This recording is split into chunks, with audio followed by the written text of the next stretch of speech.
Денсаулық және қоршаған орта. Денсаулық дегеніміз ағзаның айналаны қоршаған сыртқы орта факторларына бейімделуі.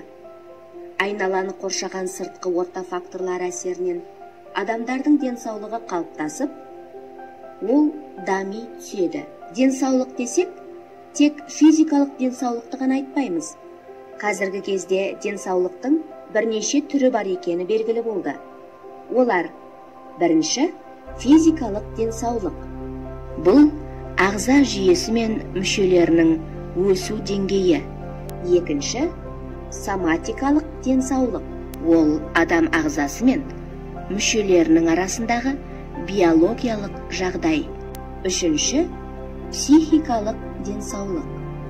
Ол адамның психикалық жағдайы, айналаны қоршаған сыртқы орта факторларының әсерлеріне бейімделу, қасиеттерінің жоғары дәрежеде болуы.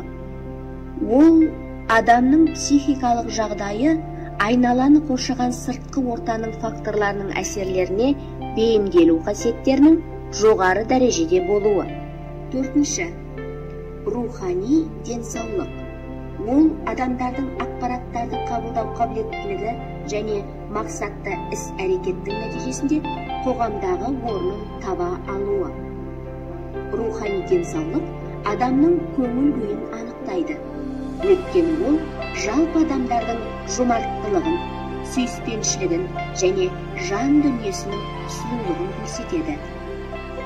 Ұлы ойшылдар денсаулықтың бірден бір шарты бәрін өзім тауып, бәрін өзім жасап алам деп көрсетеді.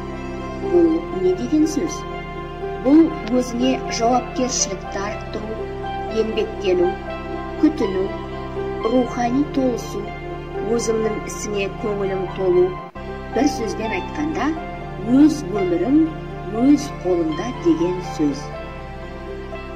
Біздің қоғамда адамның еңбек пен тұрмыс жағдайын жақсарта беру, аурулардың алдын алу, халықтың дене және рухани күшінің жан-жақты дами беруіне қолайлы жағдайлар туғызу, халыққа тегін, жалпыға бірдей жоғары дәрежедегі мамандандырылған медициналық көмек көрсетуді қамтамасыз ету біздің тәуелсіз егеменді мемлекетіміздің аса маңызды міндеттерінің бірі.